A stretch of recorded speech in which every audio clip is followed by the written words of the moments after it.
Vous êtes, mesdames et messieurs, sur NCA, la nouvelle chaîne africaine, et bienvenue à vous dans Frontal, votre rendez-vous politique qui vous plonge au cœur de l'actualité politique sur le continent 2019. Il prend les rênes de la RDC, la République démocratique du Congo. Ce 1er octobre, le président Félix Tshisekedi a été investi par sa majorité pour briguer un second mandat. Mais que dire de son bilan? Quel regard porter sur sa gouvernance et surtout, quels sont les grands enjeux de la présidentielle prévue le 20 décembre 2023 en RDC? 3 Congolais. Avec moi pour en parler, Tim Timba. Vous êtes, vous, le représentant de l'UDPS en France. L'UDPS est le parti au pouvoir. Vous en êtes le premier vice-président. Lorsque je vous invitais à participer à cette émission, vous indiquiez que le président Félix Tshisekedi est candidat à sa propre succession pour conforter son pouvoir et consolider les acquis. Mais quel acquis? On en parle dans cette émission. Merci. Merci beaucoup. Merci d'avoir accepté notre invitation. Patrick Mbeko, vous êtes, vous, spécialiste des Grands Lacs, écrivain, auteur de plusieurs ouvrages, dont, entre autres, Objectif Kadhafi ou encore Stratégie du chaos. Vous êtes en train de préparer en ce moment un nouveau livre qui paraîtra l'année prochaine. On en parle au cours de cette émission. Merci d'avoir accepté notre invitation. Au plaisir. Kewin Maïzo, journaliste, analyste politique. Vous êtes à la fois un grand commentateur, un grand observateur de la vie politique en RDC. Merci, confrère, d'avoir accepté notre invitation. C'est plutôt moi. L'élection présidentielle, nous l'avons dit, est prévue le 20 décembre 2023 en RDC. Le président sortant est candidat à sa propre succession. Mais en face de lui, des adversaires politiques et pas des moindres. Martin Fayulu, Moïse Katumbi, Adolphe Muzito, Augustin Matata Ponyo ou encore le célèbre médecin Denis Mukwege. Mais quels sont aujourd'hui les rapports de force politique, pouvoir-opposition à quelques semaines de cette présidentielle? On en parle après ce reportage signé Jacques Kamboka pour NCA. En République démocratique du Congo, sauf changement de dernière minute, les Congolais iront aux urnes le 20 décembre prochain.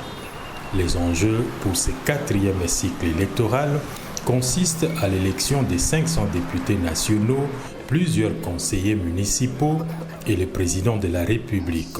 Pour cette dernière, Félix Tshisekedi, président sortant, est candidat à sa propre succession.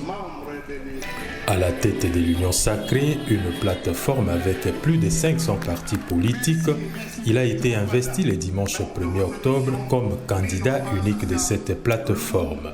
Le Congrès, vu la Constitution de la République démocratique du Congo du 18 février 2006, telle que modifiée et complétée à ce jour, vu la charte de l'Union sacrée de la Nation, spécialement à son article 27.1, considérant l'urgence et l'impérieuse nécessité, décide, article 1er, est désigné et investi candidat président de la République pour le compte de l'Union sacrée de la Nation, le camarade Félix Antoine Tshisekedi Tshilombo. Le chef de l'État sortant aura en face de lui plusieurs opposants, dont Martin Fayulu, l'opposant de tous les temps du régime Tshisekedi, qui n'a cessé de revendiquer la victoire à la présidentielle de 2018, Moïse Katumbi, ce richissime homme d'affaires et ancien gouverneur de la riche province du Katanga, Augustin Matata Ponyo et Adolphe Muzito, tous deux anciens premiers ministres de Joseph Kabila, sans oublier Denis Mukwege, le prix Nobel de la paix et d'autres. La communalité d'un candidat ne se fait jamais avant le dépôt des candidatures. Les gens doivent déposer des candidatures et tester leur terrain. C'est lorsque chacun d'entre eux analyse ses forces et ses faiblesses qu'il arrive à dire, en tout cas, je pense que je ne suis pas aussi lourd que les autres. Donc, les candidats communs, normalement, c'est une affaire. Là, en 2018, d'ailleurs, il y a eu un candidat commun de la coalition Lamuka, mais cela ne s'est pas fait avant novembre. Donc, nous avons encore du temps et nous pensons que cela peut arriver. Pour les législatives, l'on compte plus de 30 000 candidats pour 500 sièges. Aucun parti ne peut évidemment prétendre remporter la majorité des sièges. Tous en sont conscients, ce qui justifie la création des regroupements politiques. Le grand enjeu, c'est évidemment la présidentielle à laquelle le chef de l'État sortant garde un net avantage par le fait que l'opposition pourrait y aller en ordre dispersé. Et quand on considère que c'est un scrutin en un seul tour, Tshisekedi a plus de chances de remporter, estiment les observateurs. Patrick Mbeko, alors vous êtes un grand observateur de la vie politique de votre pays, la RDC. Le président Félix Tshisekedi est candidat à sa propre succession. Il est soutenu par deux grands hommes politiques de votre pays, M. Pierre Bemba et Vital Kamerhe. Quelles sont selon vous aujourd'hui, avec les opposants qu'il a en face, quelles sont selon vous les chances pour le président de gagner, de remporter cette présidentielle? Je pense que le fait d'être soutenu par Jean-Pierre Bemba ou par M. Vital Kamerhe n'est pas synonyme de victoire de la part de M. Félix Tshisekedi, dans la mesure où, quand on fait une analyse froide de la sociologie du vote en RDC, oui, on s'aperçoit que les Congolais votent différemment selon qu'il s'agisse des législatives, donc en tout cas quand on fait l'élection des parlementaires, ou encore de la présidentielle. Je veux donner un exemple très simple. En 2006, par exemple, on avait l'opposant historique Étienne Tshisekedi, le père de l'actuel président, avait par exemple appelé au boycott des élections parce qu'il n'y avait pas participé. Cela n'avait pas empêché, par exemple, son fief, le Kasaï, les deux Kasaï, de voter massivement pour Jean-Pierre Bemba lors des élections présidentielles de 2006. Donc cela veut dire que le fait d'avoir le soutien de Vital Kamerhe ou encore de Jean-Pierre Bemba ne dit rien du tout, dans la mesure où, en plus, Vital Kamerhe est du même coin que M. Denis Mukwege, qui a quand même une aura très importante, et rien n'indique que les gens qui soutiennent ces deux plateformes, donc la plateforme de Jean-Pierre Bemba ou de Vital Kamerhe, vont s'aligner impérativement sur les positions de leurs leaders. Les électeurs de ces deux soutiens. Rien ne dit qu'ils vont s'aligner impérativement sur le mot d'ordre de des leaders de leur parti. Rien n'indique cela. Donc, on risque d'avoir des surprises. Et de toute façon, les Congolais dans les présidentielles, que ce soit en 2006, en 2011 ou en 2018, ont toujours voté de manière très stratégique au niveau de la présidentielle. Donc cela veut dire... Ça veut dire quoi concrètement? Ça veut simplement dire que les gens ne vont pas voter nécessairement en fonction de leurs affiliations politiques, mais de leur réalité quotidienne. Et à partir du moment où le bilan va être questionné, c'est en fonction de cela que les gens vont aller aux urnes. Évidemment, on parlera du bilan au cours de cette émission. Kevin Maïzo, alors très rapidement, je l'ai dit, effectivement, le président Félix Tshisekedi est soutenu par Jean-Pierre Bemba et Vital Kamerhe, mais en face, il a beaucoup de brontosaures. Moïse Katumbi, Martin Fayulu, Augustin Matata Ponyo, Adolphe Mozito. Quand on fait l'équilibre, la balance penche de quel côté selon vous? La balance électorale, j'entends. La balance penche du côté de ceux qui n'ont aucun bilan à présenter, c'est-à-dire ceux de l'opposition, parce que le pouvoir a un bilan à défendre et ce bilan est largement négatif. Donc du coup, la balance, ce n'est même pas les noms de la personne. C'est que l'opposition va dire que nous n'étions pas au pouvoir, vous avez promis des choses que vous n'avez pas réalisées, vous avez votre bilan, et c'est ce bilan qui va faire pencher la balance d'un côté ou de l'autre. Donc, a priori, la balance penchera beaucoup plus du côté de quelqu'un dit de l'opposition. Le pouvoir a fort à faire. Alors vous tranchez déjà la question du bilan et vous dites que le bilan du président sortant est négatif. Ça, c'est votre avis sur la question du bilan? Excessivement négatif. Excessivement négatif, que lui répondez-vous, M. Timba? Merci beaucoup. Le bilan de celui que vous soutenez à cette table serait excessivement négatif. Avant d'arriver au bilan, oui, je ne comprends pas comment est-ce que vous allez réduire le soutien du chef de l'État à des personnalités, entre autres Vital Kamerhe et Jean-Pierre Bemba. Le soutien de l'actuel chef de l'État au scrutin du 20 décembre, vient de la population congolaise en général. Je veux parler de plus de 80% des Congolais qui voient à cette personne la chance de faire émerger les... Comment déterminez-vous les 80% Ça veut dire que les couches les plus sociales possibles, donc les bas peuples qui voient en Tshisekedi quelqu'un qui animait de bonne foi pour redresser le pays, il y a des preuves. Hein. Il avait trouvé ce pays dans un trou. Le pays était en voie de disparition. La RDC était en voie de disparition en 2018. Voilà, nous allons en débattre. Il y a eu beaucoup de réalisations. Et partant de mon frère qui a parlé de l'électorat de 2006 à travers le DKSAI, non, il y avait un mot d'ordre que les Sphinx de l'unité de Reste Mémoire, le papa de l'actuel chef de l'État, avait lancé pour que soit élu en lieu et place le président Jean-Pierre Bemba à l'époque. Donc le bilan du chef de l'État aujourd'hui, c'est un bilan clair, c'est un bilan positif. Oui, d'accord, on va être concret. On va être concret dans cette émission. Oui. C'est toujours bien d'être concret. Oui. Quels sont les atouts que vous voulez mettre en avant pendant la campagne électorale pour convaincre les Congolais de voter pour vous? D'abord, je vais commencer d'abord par... Aujourd'hui, on commence à reparler de la RDC sous une autre forme. Le pays est redevenu parmi les pays qui font face aux circonstances.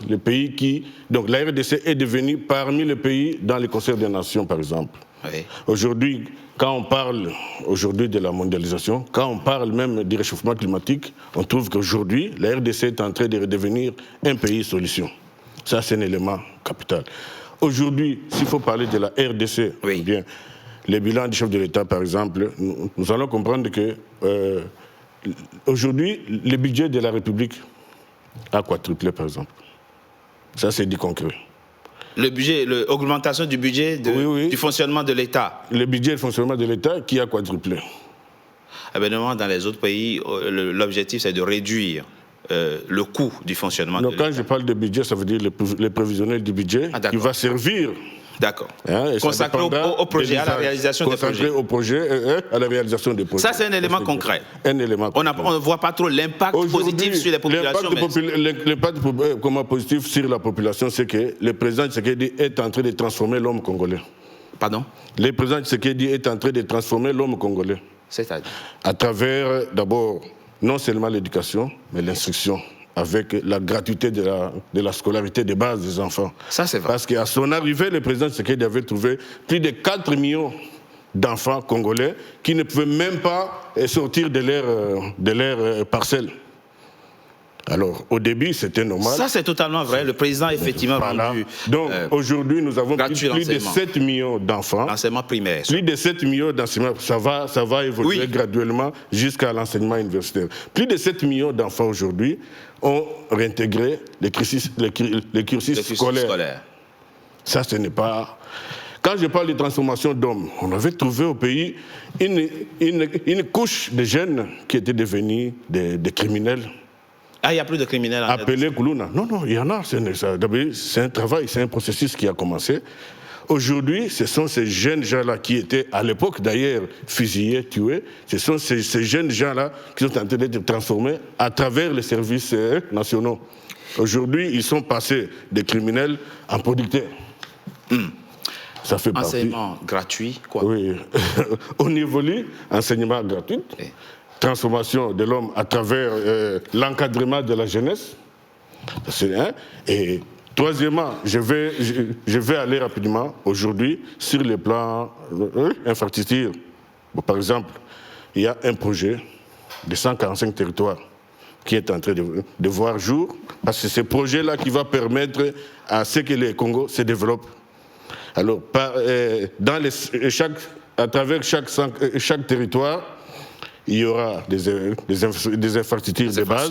Absolument. Et c'est ce qui va permettre à relier le Congo et à permettre l'avancement et surtout l'évolution du Congo. Au fur et à mesure que nous faisons ça. En matière sécuritaire, aujourd'hui... Il y a quand même beaucoup de contradictions dans ce qu'il dit. Oui.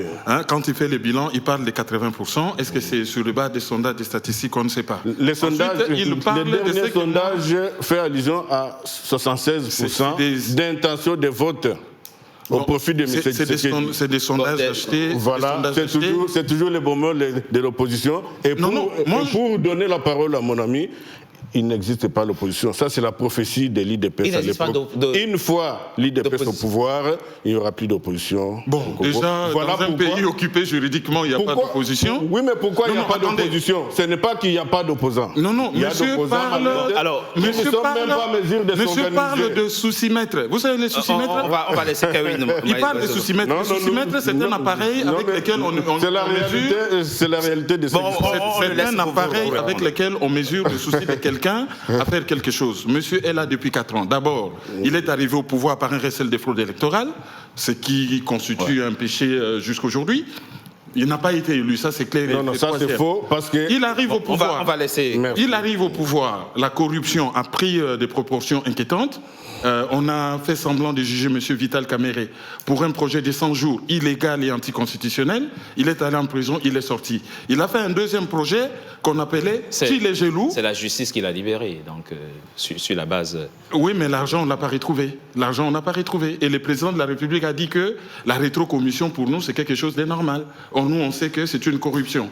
Donc, après le programme des 100 jours qui n'a pas fonctionné, il a fait un programme qu'on appelle Tchilégelou, qui n'a pas fonctionné. En fin de mandat, il ramène un programme de 145 territoires. Oui. Le péché de M. Tshisekedi, c'est que il s'est entouré de personnes, des anciens Femen.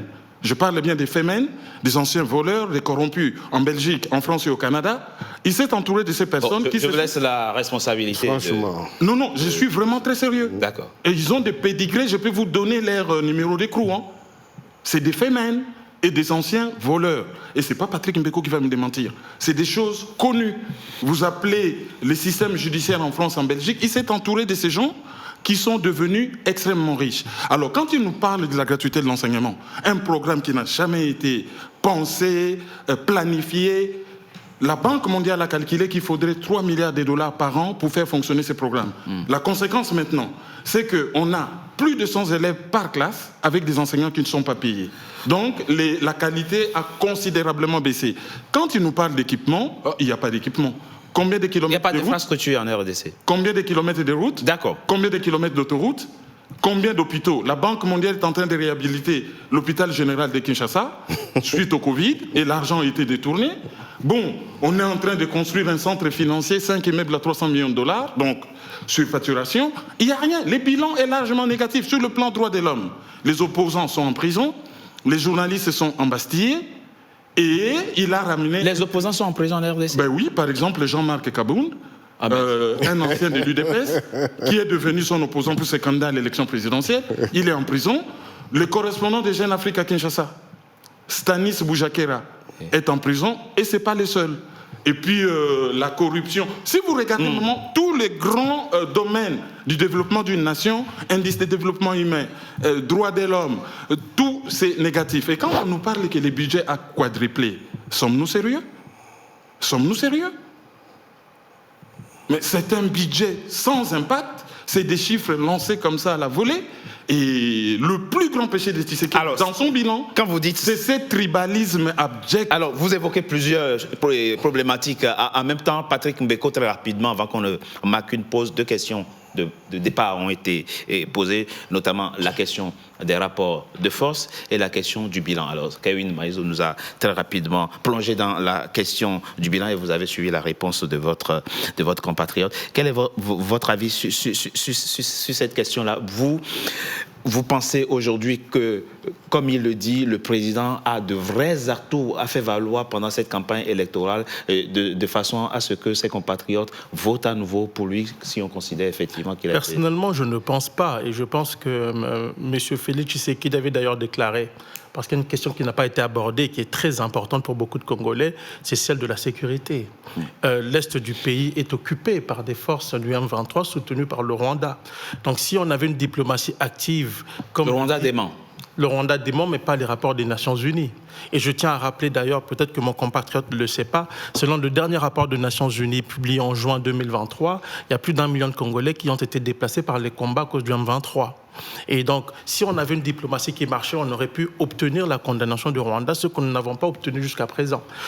À ce jour, un seul officier rwandais, un capitaine de force de défense rwandaise, a été mis sur la liste de sanctions de l'Union européenne sans plus. Donc sur le plan diplomatique, c'est très problématique pour la RDC. Sur le plan socio-économique, la crise est très importante. Et je tiens quand même à rappeler que c'est M. Tshisekedi qui a dit clairement que s'il ne résout pas la question de la sécurité à l'Est, il aura considéré que son bilan est perdu et négatif. Effectivement, c'est ce qu'il disait au début de son mandat. Alors, quel regard porter sur la gouvernance? Je propose, Patrick Mbeko, qu'on marque une courte pause. On se retrouve dans quelques instants pour que vous poursuiviez votre développement. À tout de suite.